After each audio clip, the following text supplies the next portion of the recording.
Bonjour, I'm gonorrhea. Let's talk. Why is alcohol more taboo, more forbidden in North America than in Asia or Europe? And what does religion and feminism have to do with it? For those of you Americans and Canadians who have never interacted much with families living in Europe or Asia, you're likely used to seeing alcohol as something that only adults should do. After all, you're taught by your society that alcohol causes impairment in your body and behavior, and you think that to handle those effects, the consumer should have adult responsibility. Therefore, only adults should drink alcohol, not teenagers and especially not kids. Well, if you're one of the many North Americans who think like this, then you're likely to support the fact that in most of the US, the legal age for buying alcohol drinks is 21 years old. In most of the world, outside of Muslim countries, the legal limit is usually 18 years. But have you ever wondered why this is the case? Aside from the law, there are also cultural differences between North America and Europe or Asia.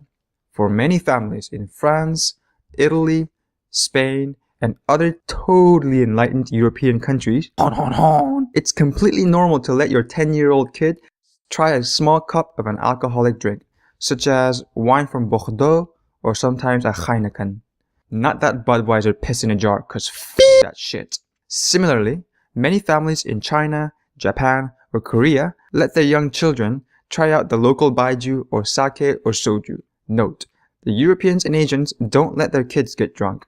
They just allow their kids some responsible, moderate drinking under parental supervision. You know, like responsible parents. But in America and Canada, of course, society has abandoned responsible parenting and turned towards moral alarmism, the think of the children syndrome, coming from both the social conservatives and the social progressives, or social justice warriors if you prefer. Aside from the lack of parental responsibility, culturally speaking, the North Americans tend to view alcohol in a more moralistic, demonized way than Europeans or Asians do. Why is that? To answer the question, we must go back in history. In the mid-1800s, America was undergoing many long-term social movements. Two of them were the Religious Reformation and the Women's Suffrage Movement, which would eventually morph into feminism. First, let's talk religion. In the 1700s, the US had what's now called the First Great Awakening. This was a mass religious movement that sought to make Christianity far less about rituals and doctrine and far more about personal conviction. Basically, de-emphasize church rituals and re-emphasize Jesus.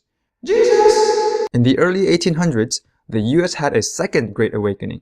Same thing like the first one, except more batshit crazy. Soon after, in the mid-1800s, there was the birth of the women's suffrage movement, which was about giving women the vote. That part was good, but connected to that movement were the women who seriously thought men were not doing their duty of earning money for the family, of bringing home the bacon, and instead were getting drunk and beating their wives and kids. Now, of course, domestic violence and alcoholism were and are legitimate social issues. The problem with these women's thinking was their solution. They wanted to ban the symptoms instead of addressing the causes. The symptoms were alcoholism and violence by males, but the true cause was gender violence against males by all of society, by both men and women. Soon, the women's suffrage movement joined forces with the Christian religious movements to form a powerful force that never existed in Asia or most of Europe, the temperance movement. This ban all alcohol movement really gained steam in the decades after the Civil War, and in 1873, the Women's Christian Temperance Movement was founded.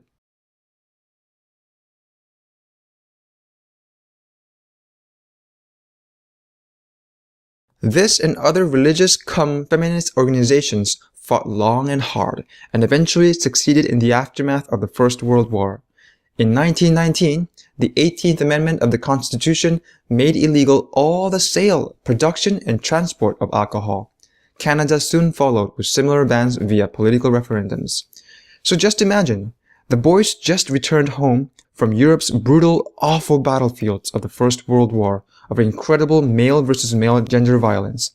And they come home and they can't f***ing drink? That's some bullshit. Result? More than a decade of shameful, under-the-table consumption, of the rise of mafia criminals, and of extortion and bribery during the 1920s and 30s. The prohibition would not be repealed until the height of the Great Depression in 1933, when the desperate US government saw how much tax money they were missing out on by banning alcohol. So congratulations, religious conservatives and proto-feminists. Instead of solving the root causes of male alcoholism and male violence towards women, causes such as mass gender violence by society against boys and men through dirty, dangerous, and/or physical jobs in which males are overrepresented, or through social pressure, or PTSD from the Civil War or World War I, or financial pressure to be the breadwinner, and so on, you instead resorted to banning the symptoms of that gender violence against males. And you therefore caused even worse gender violence against males in the form of illegalizing and shaming consumption, as well as drastically increasing mafia violence. The 21st century descendants of these religious and proto-feminist movements have inherited their ignorance and misandrist bigotry. So thank you, I guess. If this sounds like deja vu, you're not alone.